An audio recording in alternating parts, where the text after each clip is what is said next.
ಯಾರಿಗೂ ನಮಸ್ಕಾರ.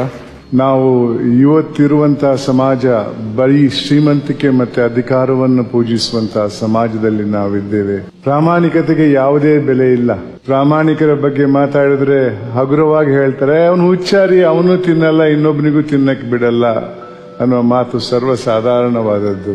ಇದೇ ರೀತಿ ಸಮಾಜ ಮುಂದುವರೆದುಕೊಂಡು ಬಂದ್ರೆ ಈ ಸಮಾಜದಲ್ಲಿ ಶಾಂತಿ ಸೌಹಾರ್ದ್ಯ ಇರಲ್ಲ ಅನ್ನೋದು ನನ್ನ ನಂಬಿಕೆ.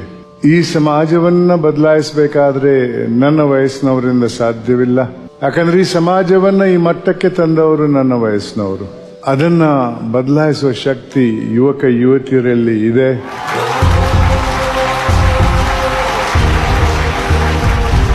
ನಮ್ಮ ಹಿರಿಯರು ಸಮಾಜದಲ್ಲಿ ಶಾಂತಿ ಸೌಹಾರ್ದ್ಯ ಇರಬೇಕನ್ನುವ ಹಿನ್ನೆಲೆಯಲ್ಲಿ ಹಲವಾರು ಮೌಲ್ಯಗಳನ್ನು ಕಟ್ಟಿದ್ರು. ಆ ಮೌಲ್ಯಗಳ ಕುಸಿತವನ್ನ ನಾನು ಕಾಣ್ತಾ ಇದ್ದೇನೆ. ಹಲವಾರು ಮೌಲ್ಯಗಳನ್ನ ಬಿಟ್ಬಿಡಿ, ಕನಿಷ್ಠ ಎರಡೆರಡು ಮೌಲ್ಯಗಳನ್ನಾದ್ರೂ ಇಟ್ಕೊಳ್ಳಿ.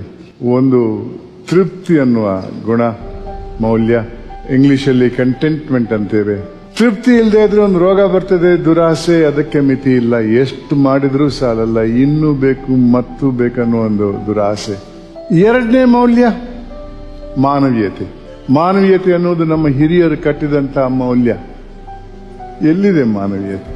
2010ರಲ್ಲಿ ಕೊಪ್ಪಳ ಜಿಲ್ಲೆಯಿಂದ ಒಬ್ಬ ವ್ಯಕ್ತಿ ಬರ್ತಾರೆ ಲೋಕಾಯುಕ್ತ ಸಂಸ್ಥೆಗೆ.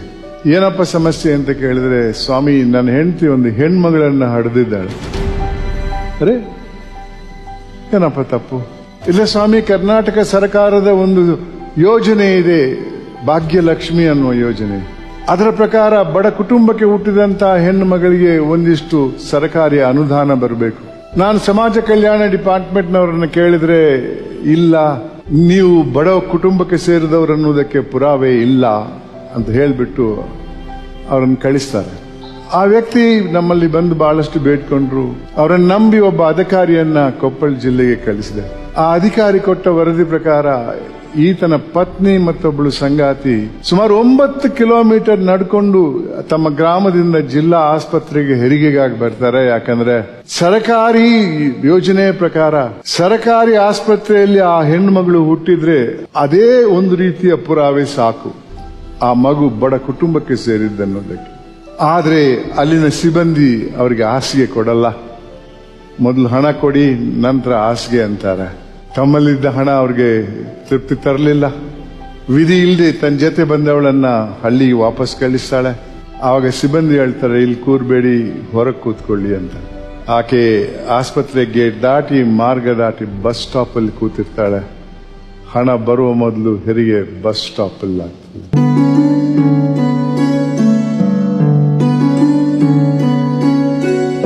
ಇದು ಮಾನವೀಯತೆ. ಕೈ ತುಂಬ ಸಂಬಳ ಪಡಿತಾ ಇದ್ದಾರೆ, ಸರ್ಕಾರಿ ಕೆಲಸ. ಒಂದೇ ಒಂದು ಜವಾಬ್ದಾರಿ, ಆ ಆಸ್ಪತ್ರೆಗೆ ಬಂದಂತ ರೋಗಿಗಳಿಗೆ ಕೊಡಬೇಕಾದ ಸೌಲಭ್ಯಗಳನ್ನು ಕೊಡುವುದು. ಅದಕ್ಕೂ ಅವರಲ್ಲಿ ಆ ಮಾನವೀಯತೆ ಇರಲಿಲ್ಲ. ಕಾನೂನಿನಲ್ಲಿ ಒಂದು ಪ್ರಿನ್ಸಿಪಲ್ ಇದೆ, ವೈಕೇರಿಯಸ್ ಲಯಬಿಲಿಟಿ ಅಂತ. ಅದರ ಪ್ರಕಾರ ಜವಾನ ಮಾಡಿದ ತಪ್ಪಿಗೆ ಯಜಮಾನ ಜವಾಬ್ದಾರಿ. ಆ ಪ್ರಿನ್ಸಿಪಲ್ ಅನ್ನ ಬಳಸಿಕೊಂಡು ಸರ್ಕಾರಕ್ಕೆ ಒಂದು ವರದಿ ಕಳಿಸಿದೆ, ನಿಮ್ಮ ಅಧಿಕಾರಿಗಳಿಂದಾಗಿ ಈ ರೀತಿ ಆಯಿತು, ಈ ಮಗು ಸರ್ಕಾರಿ ಆಸ್ಪತ್ರೆಯಲ್ಲಿ ಹುಟ್ಟುತ್ತಾ ಇದ್ರೆ ಅದೇ ಪುರಾವೆ ಸಾಕಿತ್ತು, ಆ ಮಗುವಿಗೆ ಸಿಗಬೇಕಾದಂತ ಅನುದಾನ ಸಿಗಬೇಕಾಗಿದೆ ಅಂತ ಸರ್ಕಾರ ಕೊಟ್ರು. ಆದ್ರೆ ಯಾವ ಹಿನ್ನೆಲೆಯಲ್ಲಿ? ಎಲ್ಲಿದೆ ಮಾನವೀಯತೆ? ಹಾಗಂದ್ರೆ ಸಮಾಜದ ಎಲ್ಲ ವ್ಯಕ್ತಿಗಳು ಈ ರೀತಿ ಇಲ್ಲ. ಸುಮಾರು 2 ವರ್ಷದ ಹಿಂದೆ ನಮ್ಮ ಬೆಂಗಳೂರಿನ ಆಸ್ಪಾಸಲ್ಲಿ ಹರೀಶ್ ನಂಜಪ್ಪ ಅನ್ನೋ ಒಬ್ಬ ಯುವಕ ಒಂದು ಮೋಟಾರ್ ಸೈಕಲ್ ಅಪಘಾತಕ್ಕೆ ಸಿಲುಕ್ತಾನೆ. ಒಂದು ಪಂಕ್ಚರ್ ಆದ ಲಾರಿ ಟೈರ್ ಆಕ್ಸಿಡೆಂಟ್ ಆದ್ಮೇಲೆ ಅವನ ದೇಹದ ಮೇಲೆ ಹೋಗ್ತದೆ, ದೇಹ ಇಬ್ಬಾಗವಾಗ್ತದೆ.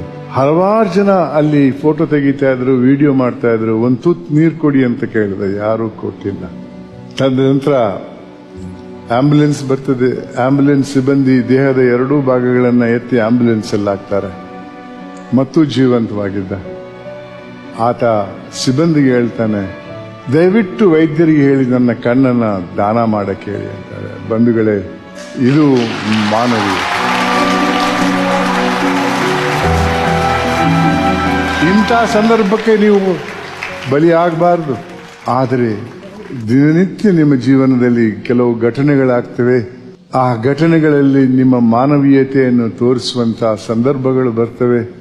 ನೀವು ಅದಕ್ಕೆ ಒಪ್ಪಿ ನಿಮ್ಮ ಮಾನವೀಯತೆಯನ್ನು ತೋರಿಸಿದ್ರೆ ನೀವು ಮಾನವರಾಗ್ತೀರಾ, ಇಲ್ಲದ್ರೆ ನೀವು ಮಾನವರ ಆಗಲ್ಲ.